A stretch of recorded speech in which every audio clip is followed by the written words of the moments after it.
We are going to see the 3 points, how each and every group they take their stand or how they understood the idea of non-cooperation. Non-cooperation and Khilafat movement began in 1921 January, because in 1920 December they taken the decision, then January 1921 it started. Various social groups participated in this movement, each with its own specific aspiration. Means each and every group, their understanding it is different, so each and every group they participated in different way. All of them responded to the call of Swaraj, but the term meant different things to different group. The idea of Swaraj, that was appreciated by each and every people. The people was all the people they responded to that idea, but the understanding to that one, it was in different way. So first one we are going to see how the people participated in non-cooperation, that is the town people or the city people. The movement in the town. The movement started with the middle class participation in the cities. Cities we can see the middle class family, they started to participate at that one. Thousands of students left government controlled schools and colleges, and headmasters and teachers also resigned, and lawyers gave up their legal practices. We can see each and every group, those who are educated and those who are going to school and college, all of them they are giving up their chance to study or job, and they are moving or they are boycotting that chances and coming out. And the council elections were boycotted in the most provinces except Madras, where the Justice Party, the party of the non-Brahmins, felt that entering the council was one way of gaining some power, something that usually only Brahmins had to access. Normally, we have seen that one in 8th standard, when we studied history, Indian history, that time we have seen the Brahmins, they was holding the power even in National Congress. So the non-Brahmins, they never, especially in the Madras side, they not participated with the non-cooperation movement, because they thought like that all the Brahmins, they are boycotting the council election. That's why other groups, they will get the chance to enter in the council. They can become the representatives in the council, like that they thought, so they never participated. All other people, they participated in all other provinces and sub-provinces, they participated. Only Madras province not participated in the non-cooperation movement.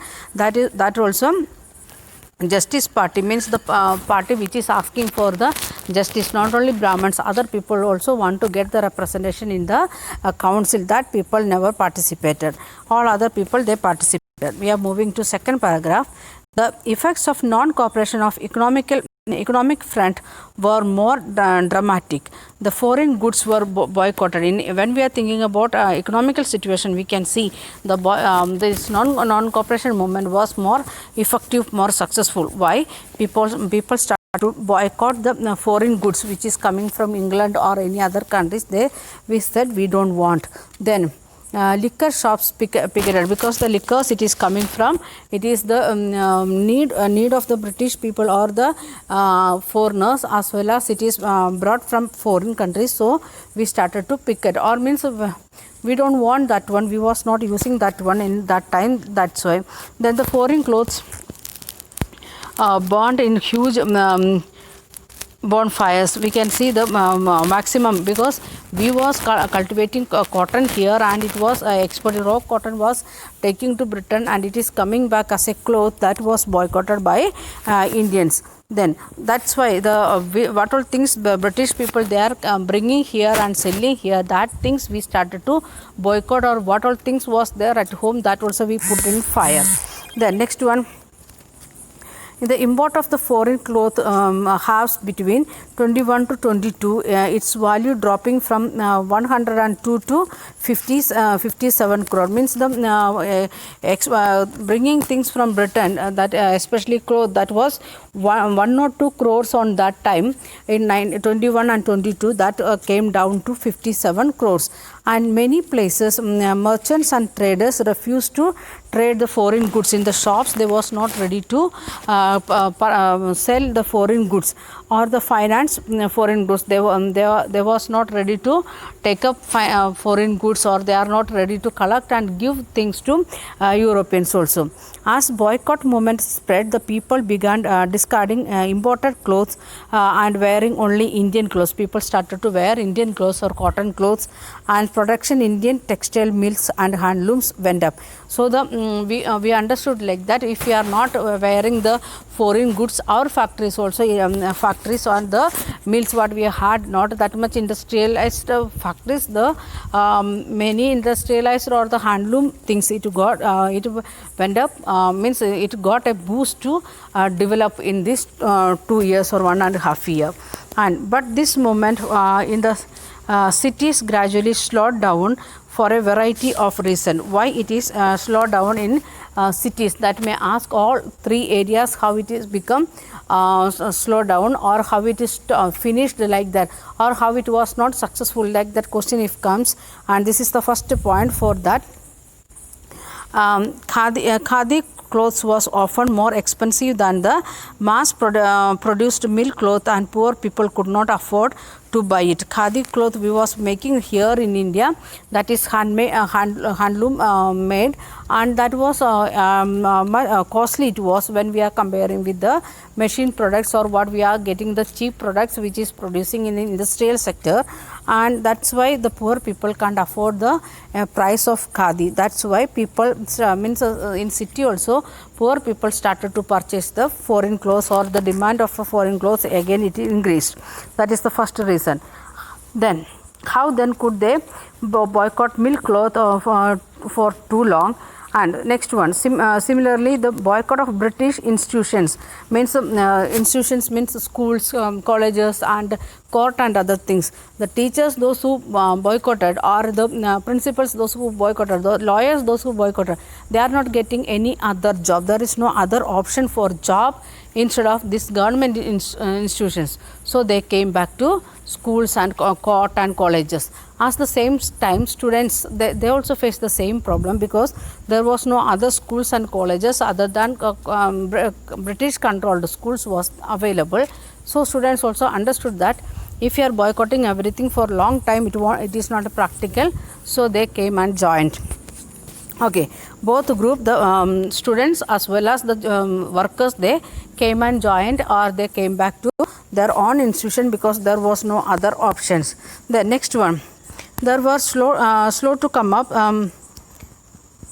So students and teachers began to trickling back to government schools, and lawyers joined back in the government court also. So the teachers and students, all of them started to come back, or the lawyers they came back to their own court, like that each and every group of people they started to come back. So in the cities become failure. The non-cooperation movement, first one, the price of the cloth was very high, so the poor people can't access it. Then second point, the other than the government institution, there was no other option for the people, those who boycotted, like students, college students, school students, or teachers or lawyers. So they also started to think and to go back to their old institution and joined there, means they went and joined second time. That's why we can say like that in cities this non-cooperation movement, not in starting it was very successful, but slowly it slowed down, or the intensity is decreased. People started to go back to their old situation. So it was not successful in the city. So what we discuss in the non-cooperation movement in the towns or cities, what happened. So we are moving to the next point, that is rebellion in the countryside. We are going to see in the village side what happened. And we know the village side, the people, they are not that much educated like a city side, and how they will understand this non-cooperation, that we are going to see. And we can see from the cities the non-cooperation movement spread to the countryside. It drew into the fold of the struggle of peasants and tribals, which were developing in different parts of India in the year and after the war. After the First World War, the people of the village side as well as the tribal group, they was aware about the trick of the British, and it spread from town. It is came to the village side as well as to the tribals. So they started to think how they can participate in it. Then in that we can see each and different part of India, they are participated in different way. For example, Tamil Nadu area, this farmers and the village people, how they participated, like that UP people may not participated, they are having their own method. Like that the Assam people, they may not participated, or each and every area people, they are participating in different way. So we can see one or two examples here in the textbook. In our, the peasants led to the Baba Ramchandra, a sannyasi who had earlier been to be a Fiji as an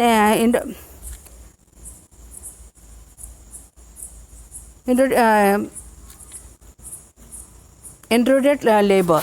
The movement here was against talukdars and landlords who demanded from the peasants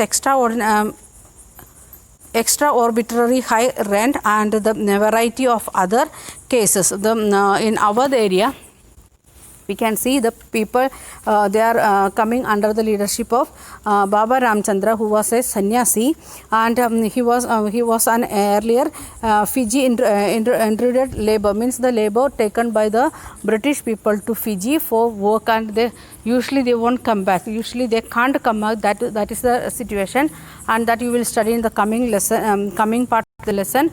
And but he got chance to come back, and he understood how the British people, they are treating them, and how they cheated in other when they taken to other area as a plantation worker or a labor. And the movement had been against the talukdars. The Baba Ramchandra, he given the leadership, and he motivated the people to work against or go against the talukdars, because, and the landlords, talukdars and landlords, who is taking the rent, who is collecting revenue or tax as well as rent of the land. They they usually asking maximum rent or extraordinary thing, or what government is made the survey and the Mughal time, how much they were paying, from that double and double tax and rent they want to pay. So Baba Ramchandra taken that as that point, to whom we are giving the rent or the revenue or tax, we want to work against that people. And peasants had to do beggar and work at landlord's farm without any payment. Beggar means the slavery. In other words, we can say slavery. The peasants were slaves. They won't get any payment. They won't get any payment. They want to means what the landlord or the landowner is giving, that only the peasant can eat or drink. That was the condition. So as tenants, they had no security of tenure, means the tenants, how they are taking the land for a rent, and they are getting the land to work in that area, and they will get a small amount as a payment, not really payment we can say. They are getting the crop after the cultivation, they will get a part of crop what they cultivated, and it is not sure in the starting when the new crop it is starting, sowing time or planting time, tenant is one group, and after sometimes the landlord thinking like that, I want to give to somebody else, they can give. That was not a sure case. What we planted, that crop we will get from our landlord, that was not sure case. Then being regularly evicted so that they could acquire no right over the lease land, even though they taken as a lease for 1 year or 2 year. It is not compulsory like that much time they will get it. In between also the owner will change the person. The peasants movement demanded a reduction of revenue. Please underline that one. The peasants, how they understood, or countryside, village side people, what was their demand. Then the first demand, it is reduction of revenue. Second one is abolition of beggar, means they without payment they was not ready to work. Then social boycott of oppressive landlords, those who are giving the trouble to the peasants, that to them also they want to suppress. They should not ask do like that. That was the demand of the peasants or countryside people. In many places Nai Dobi bonds were organized by panchayats to deprive landlords of the service of even barbers and washermen. They are having the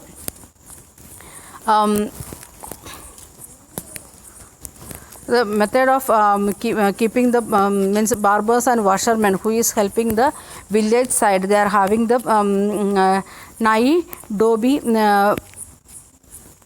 bonds, means they want to give a bond, means like a bond labor or slaves, and that for sometimes they won't get any payment also. That is organized by panchayat. Why? The landlords, they need they are needed of these people, those who want to get washing of their clothes and shaving and hair cutting, and for that purpose keep bringing them and keeping them in the village itself. In July 1920, Jawaharlal Nehru began joining around the village or in Awadh, talking to the villagers and trying to understand their grievance. Then 1920, Jawaharlal Nehru he came to Awadh and started to talk to the village people, and he understood the problem of the people or pain of the people of that area. By October, the Awadh Kisan Sabha was set up headed by Jawaharlal Nehru and Baba Ramchandra and a few others, and they are making their own one group or association that is known as Awadh Kisan Sabha. Please underline that one. And who was the leaders of that one? Jawaharlal Nehru and Baba Ramchandra. Then within a month, over 300 branches had been set up in the villages around the region, the other region. Within how much time? Within a month. Within a month means within 30 days they made 300 branches, means in one day 10 branches like that they made in nearby areas. And so when the non-cooperation movement began in the following years, the effort of the Congress was